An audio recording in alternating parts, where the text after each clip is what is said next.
자, 제목을 보세요. 어두운 표정으로 고개를 숙였다. 그런데 그 사람이 바로 유영재라는 사람이에요. 그러면 뭔가 오늘 모습이 포착됐다. 그런 의미 같은데 대체 어디서 어떻게 포착이 됐을까? 먼저 영상으로 그 소리 좀 목소리 좀 들어보시고 이어가 보도록 하겠습니다. 죽어도 끊어지지 않는 성추행이란, 죽어도 지워지지 않을 형벌과 같은 성추행이란 프레임을 유영재에게 씌웠습니다. 내가 이대로 죽는다면 더러운 성추행이 사실로 끝날 것이므로 법적 다툼을 하게 됐습니다.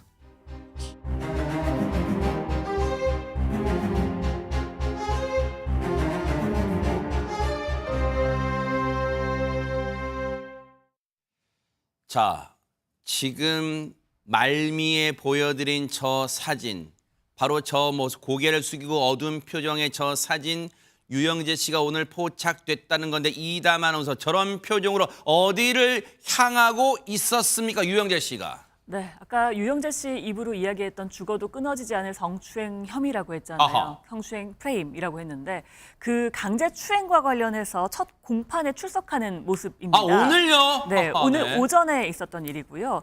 유영재 씨 지난 4월 22일에 선우은숙 친언니로부터 고소를 당하죠. 강제추행 혐의로 고소를 당하게 됩니다. 그리고는 한 나흘 뒤에 극심한 우울증 증세를 호소하면서 정신병원에 입원한 바 있었고요. 아하. 그 이후에요. 경찰 조사 단계에서 이것과 관련해서 혐의를 전면 부인해 왔습니다. 네. 그리고는 성폭력 범죄 처벌 등에 관한 특례법 위반, 그러니까 친족 관계에 의한 강제추행 혐의로 불구속 기소가 됐었고 네. 이와 관련해서 오늘 첫 공판이 열렸고 여기에 출석하는 모습이 지금 보시는 오른쪽 사진입니다. 아, 왼쪽 사진이 말씀해 주신 것처럼 지난 4월에 정신병원에 입원하는, 아마 지인이 찍어준 걸로 당시에 이제 보도가 됐어요. 정신병원에 들어가는 모습, 그때가 선운숙 씨 언니를 성추행했다는 그 혐의가, 의혹이, 당시는 의혹이었죠. 그 의혹이 알려지자마자 며칠 안 돼서 저렇게 정신병원에 입원하는 그 모습이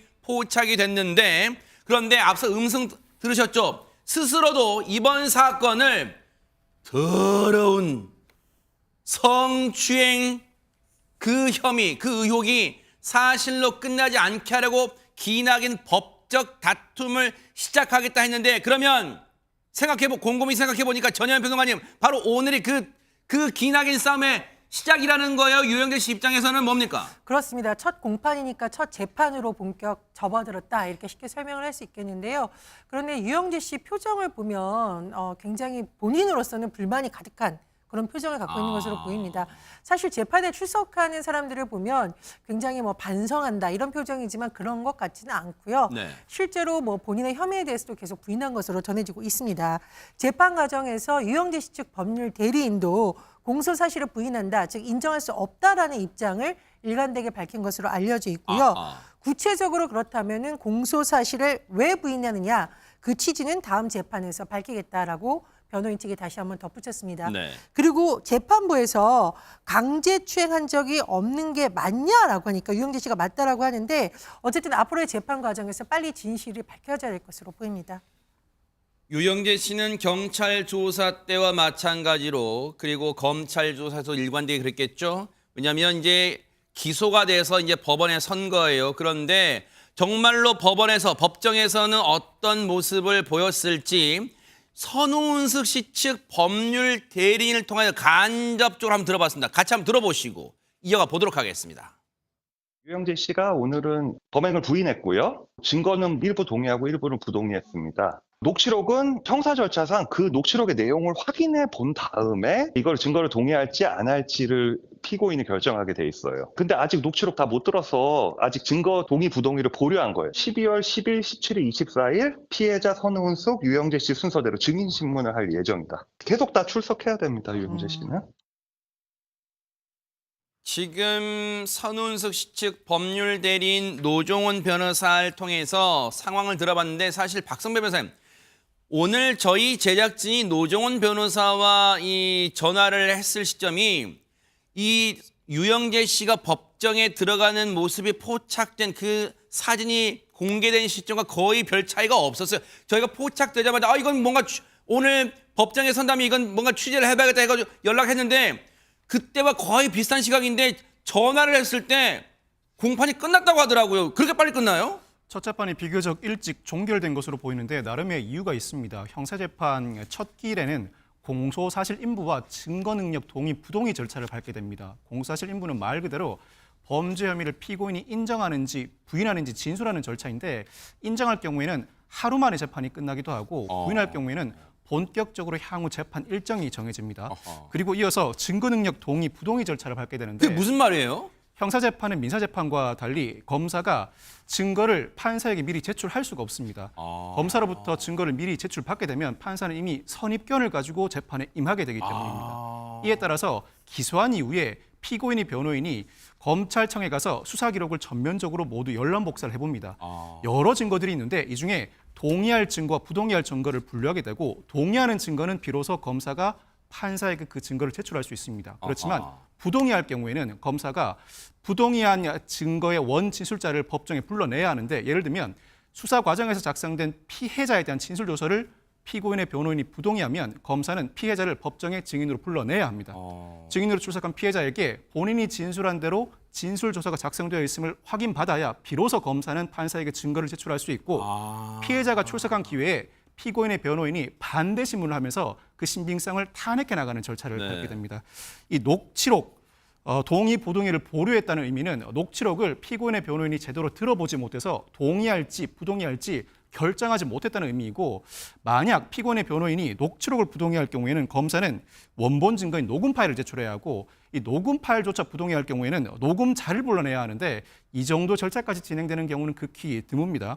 이렇게 부동의할 증거가 상당히 많거나 동의, 부동의를 첫 기일에 모두 다 결정하지 못할 경우에는 재판부가 사건이 늘어질 수 있으니 그대로 내버려 두는 것이 아니라 다음 절차 기일은 어느 정도 정해두게 되는데 증거 동의, 부동의가 모두 마무리되지 않았지만 다음 기일인 12월 10일에 피해자 증인 신문은 예정해둔 상태입니다.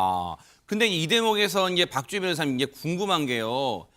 선운수 씨 측 법률 대리인을 그때 뉴스파이터 쭉 들어보면 유영재 씨가 당시 이 일로 당시 피해자인 직접적인 피해자인 선운숙 씨 언니와 친언니와의 전화 통화에서는 이 자신의 행위 즉 혐의 사실을 모두 인정하고 사과까지 했다고 그렇게 저희는 들었는데 왜 수사 과정이나 법정에서는 공소 사실을 다 부인하고 있는 거예요? 아니 그러면 이거 녹음 파일을 쉽게 말하면 들어보면 거기에는 사과했다는 내용 다 나올 텐데 왜 부인하고 있는 걸까요? 일단 지금 박성배 변호사님께서 잘 설명해 주시긴 했는데요. 부가 설명을 좀 드리면요. 수사 절차에서는요. 이제 고소인이 고소를 하면서 본인한테 유리한 증거를 제출하겠죠. 그게 선운 씨 측은 아마 녹취록일 거예요. 그런데 이 수사 과정에서는 이 피고소인, 고소가 당한 사람 같은 경우는 고소인이 제출한 증거를 볼 수가 없습니다. 어떤 증거가 제출된지 모르는 거죠. 근데 지금 이 선운숙 측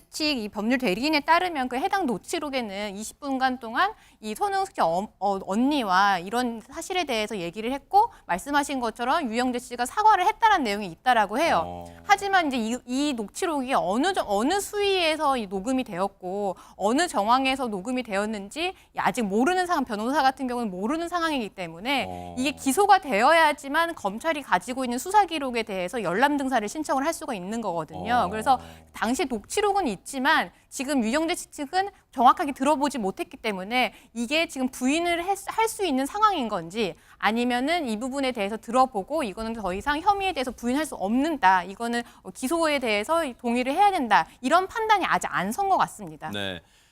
말씀해 주신 것처럼 오늘 첫 공판 때는 비교적 간단한 것만 물어보기 때문에 공판 시간도 비교적 얼마 걸리지 않아서 일찍 끝났다는 거. 그런데 지금 박성배 변호사님 설명처럼 12월부터 다음 달부터는 이제 본격적으로 정해진 절차가 시작될 것이다. 그중에 제일 중요한 게 피해자, 즉 선운숙 씨 언니가 피해자잖아요. 이번 사건에. 그 피해자를 상대로 직접적인 증인, 이 피해자 신문도 있을 것이다. 그러면 혹시 박주희 변호사님 이 과정에서 유영재 씨와 피해자인 그 선웅수 씨 언니가 같은 법정에서 대면, 즉 마주보게 될 가능성도 있습니까?